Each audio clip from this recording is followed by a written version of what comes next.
Halo keluarga Indonesia, apa kabar? Senang sekali saya Astia Dika bisa kembali menemani Anda di acara kumpul keluarga. Nah, keluarga Indonesia, khususnya para parents nih, pernah nggak sih kewalahan saat anak kita tuh menanyakan hal ini atau itu, bahkan mungkin menurut kita itu di luar usianya, atau mungkin memang di atas usianya. Nah, ini biasanya parents bagaimana sih menghadapinya? Bingung nggak sih? Nah, apakah ada hal yang harus kita antisipasi nih untuk bisa paling tidak menjawab secara logis semua pertanyaan anak-anak kita yang mulai berpikir kritis? Nah, untuk membahasnya kita akan berbincang dengan psikolog kita, ada Anti Jovita. Langsung kita sapa aja ya. Halo Anti, apa kabar? Halo Dika, puji Tuhan, baik luar biasa. Dika, gimana kabarnya? Aku baik juga Anti. Anti nih, hari ini kita bicara tentang anak yang berpikir kritis. Kalau bicara tentang mungkin yang pernah saya hadapi gitu ya Anti, tiba-tiba anak saya Putri usia 8 tahun bicara tentang bagaimana ya tentang boikot Prancis misalnya gitu. Waduh. Ini kan berat gitu ya, dan kadang-kadang kita mungkin tidak siap dan berpikir dari mana ya dapat informasi ini, kenapa ya dia berpikir sampai sejauh itu. Apa yang harus kita kemukakan agar dia tidak terlalu terbebani dengan pikiran-pikiran menurut saya belum pada usianya. Nah, ini apakah masih masuk atau justru masuk dalam kondisi anak yang terlalu berpikir kritis? Dan bentuk seperti ini sepertinya seperti apa sih sebenarnya dijelaskan dalam keterangan psikologis sendiri?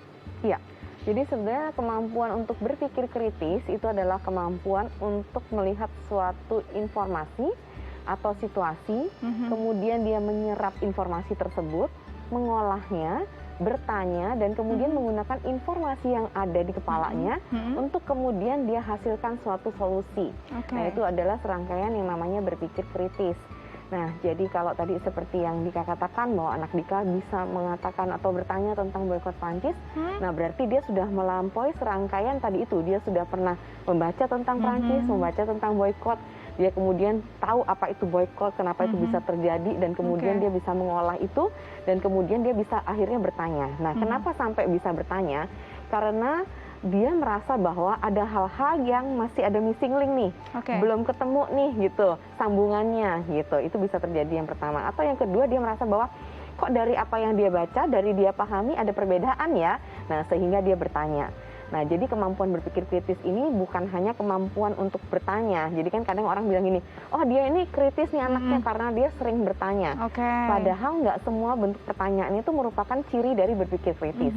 Kalau pertanyaan yang hanya mengulang pertanyaan yang ada, itu berarti pertanyaan yang bukan untuk berpikir kritis. Tapi pertanyaan yang berpikir kritis adalah pertanyaan yang bukan mengulang pertanyaan yang ada, tapi dia mengolah informasi dan kemudian dia bertanya dalam bentuk yang berbeda, atau kemudian jadi akhirnya jawabannya akan menjelaskan apa yang dia baca, apa yang dia dengar, dan apa yang dia lihat. Itu namanya berpikir kritis. Dan tadi saya katakan nggak cuma tentang bertanya, sekali lagi, tapi tentang bagaimana dia memahami, kemudian dia juga bereaksi. Ada respon dari pemikiran tersebut. Jadi sebenarnya rata-rata anak berpikir kritis bukan hanya ingin tahu saja tentang informasi dia dapat, tapi sebenarnya dia punya cara tersendiri untuk berpikir pada masalah itu. Cuma ada missing, yang dia ingin ada pembenaran, atau ada istilahnya mungkin sambungannya nih, sambungannya yang mungkin hilang itu ya Anti ya. Sekali. Nah, Anti, ini kan kadang-kadang orang tua mungkin sering kewalahan juga saat mungkin anak berpikir tentang satu hal dijelaskan sampai harus benar-benar jelas dengan cara yang logis. Mungkin saat kita jelaskan A, terus dia mengungkapkan pendapat lagi. Tapi kalau ini begini, kalau ini begini, itu kan sering juga tuh Anti. Ini apa yang harus dilakukan orang tua saat memang belum mendapat jawaban yang tepat karena mungkin kaget gitu dalam situasi tersebut? Apa yang harus dilakukan? Iya, kadang orang tua kan kita tidak siap ya dengan pertanyaan yang diberikan, dengan pertanyaan tersebut. Dan kemudian terkala itu belum pernah kita pelajari sebelumnya, atau mungkin kita malah belum dengar informasi tersebut kan? Belum dengar dari mereka malahan gitu ya. Nah, apabila itu terjadi pada kita, sebaiknya kita tidak mematikan berpikir kritis mereka. Mematikan adalah misalnya kita bilang, apaan sih nanya begituan, itu nggak penting deh. Nah, itu akan mematikan. Tapi yang membuat dia akan bisa kemudian makin merangsang dia berpikir kritis, dan berpikir kritis kan penting dan diperlukan untuk dia di masa depannya nanti ya. Nah, sehingga kita perlu lebih mengencourage atau membesarkan hatinya. Misalnya kita nggak tahu, kita bisa bilang gini, aduh nak, bunda nggak tahu, kita cari sama-sama yuk gitu. Kita baca ensiklopedia, atau kemudian kita lihat tutorial, atau kita lihat YouTube, atau kemudian kita baca berita, atau kita baca hal-hal apapun yang terkait dengan hal yang ingin kamu ketahui.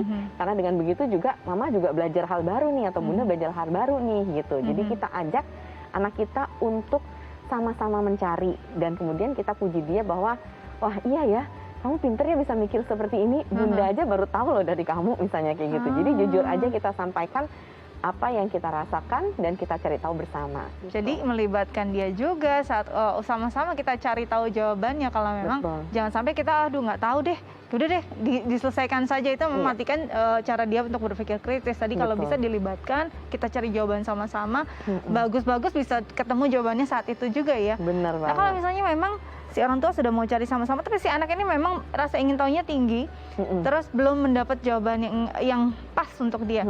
Apa yang harus kita lakukan? Apakah oke nanti kita butuh waktu lagi? Itu mungkin nggak sih nanti dijeda dulu gitu? Iya bisa, tapi kalau kita menjeda, kalau untuk anak ya apalagi usia dini, satu jedanya nggak boleh terlalu lama nih.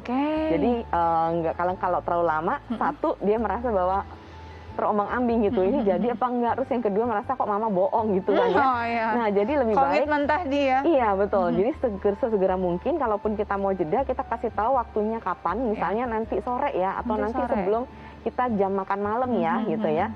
Nah kalau kita nggak tahu dan kemudian kita juga nggak bisa untuk menjelaskan lebih, kita bisa minta tolong orang lain yang menurut kita lebih paham. Misalnya contohnya nih, gurunya dia atau guru kakaknya, atau kemudian kita punya saudara yang kita merasa bahwa wawasan dia dalam hal ini cukup baik nih gitu ya, kita bisa meminta tolong seperti itu. Itu dia, jadi pertama jangan matikan cara dia berpikir kritis, jangan ingkari janji, karena itu mungkin dia tunggu. Untuk anak-anak semacam ini, jawaban dan penjelasan tentang apa yang dia pikirkan sangat ditunggu-tunggu begitu ya Anti ya. Benar sekali. Oke, nanti kita lanjut lagi, tapi kita jeda dulu ya Anti ya. Iya. Nah, keluarga Indonesia jangan kemana-mana, tetap bersama kami di Kumpul Keluarga.